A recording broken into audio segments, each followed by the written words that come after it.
Steph Curry, a lot of people feel that you'll be spending some time and paying attention to him in this series. What makes him so tough? What can you try and do to slow him down? You know, he's one of those guys that are just looking for room to shoot.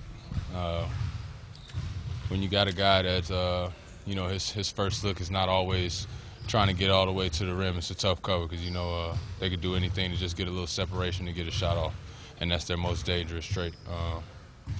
But like, we do all things, just, you know, try and keep them uncomfortable, play my angles, and, you know, make sure I use my team around me.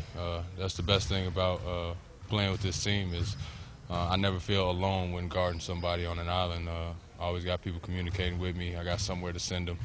I know I can send them to the rim and trust in my bigs to contest. So, you know, he'll be a handful, and I definitely will spend some time on him, but we'll be ready. How much of a problem is Kyle Korver for you? Being that Clay is similar to run around screens or whatnot, what's the difference in their game? Just, you know, chasing the shooter down. Another guy that thinks shot first.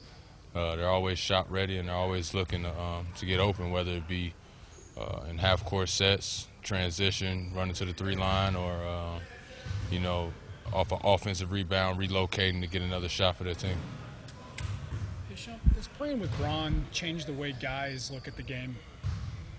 Or in different ways? Is he that kind of player where you're noticing things that maybe you hadn't seen before? I feel bad if I say no.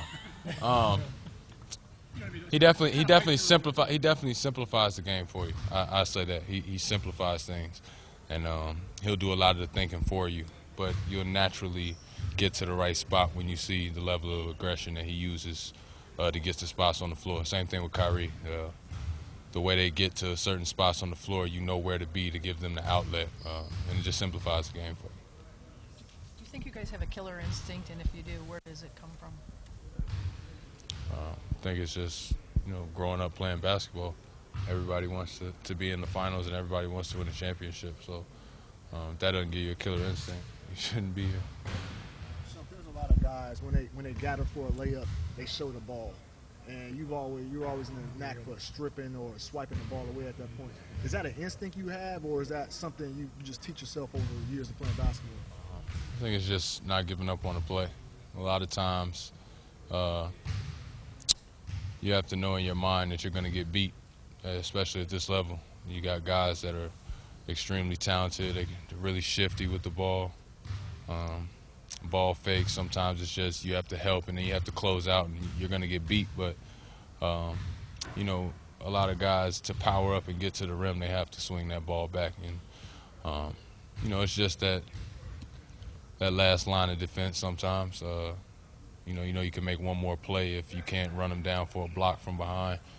If they cradle that ball, you always got one more opportunity to keep from them getting an easy layup or a dunk. Do you feed off of being the underdog? Does that give any motivation, or are you guys well past that? No, we're trying to just play Cavalier basketball. I don't think anybody thinks of any underdog situation right now. We know they're a good team. We know we're a good team. We're just trying to win. This team has elevated its play defensively in every series. If I'm not mistaken, you're allowing the fewest points per game now in the playoffs. What are the 2 or 3 things that happened between the end of the regular season and the start of this series that have allowed you to go up so much defensively? Communication. I think our level of communication is heightened within each game. Even with each practice, guys are being more and more vocal. With the confidence that everybody's playing with in the playoffs, I think it also has our bigs communicating way more. You know, LeBron's always doing a great job of just being that vocal guy on the court. And I think everybody, like I said, with the confidence of the situation in the moment, everybody's communicating with each other and making sure that they look out for their teammate for the next play. How have you dealt with the layoff? 8-day period, pretty much a long time to think about playing in the first finals. You said, how have I dealt with it? Yeah.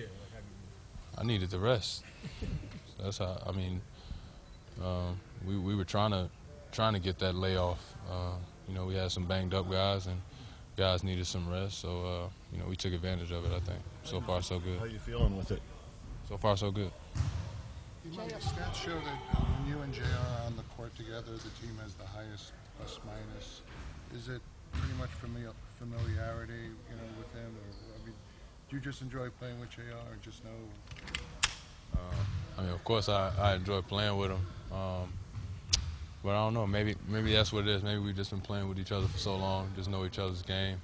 And I think it's got a lot to do with just when we got traded here, just being on the plane. And I remember that whole plane ride to Cleveland from Memphis. It was me and JR just talking to each other about what we had to bring to the team, how much we watched Cleveland on our own.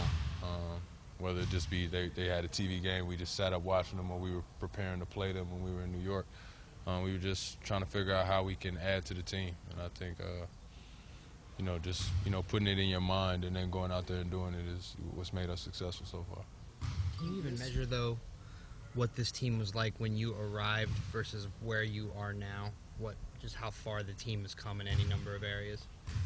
I think the biggest standout is defensively. We've hung our hat on the defensive end since we've been put together, and the better and better we've gotten on defense, the better we've gotten on offense. We make things easier for each other, and we give ourselves we put less pressure on ourselves on the offensive end, and I think that's what makes our offense flow better. Can you afford to go under any screens in this series defensively? It probably wouldn't be smart. Here and there, we know that sometimes the situation calls, and it's the only way to get through it is to get under.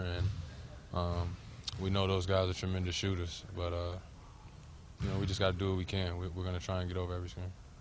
JR said he talked to Carmelo. Have you heard from him? Yeah, Melo's texted us throughout the playoffs. He's always a supporter. I can always lean on him if I have any questions about the game, but he's a huge basketball guy, so he's always watching. He's always trying to learn from us, and we're always going to take advice from him. Do you think he feels mixed that you're in Cleveland and not in New York? I think so, naturally. But like I said, he's a huge basketball fan, and he's always going to be cheering for us with our success as long as he don't have to play against us. So we definitely have a great friendship.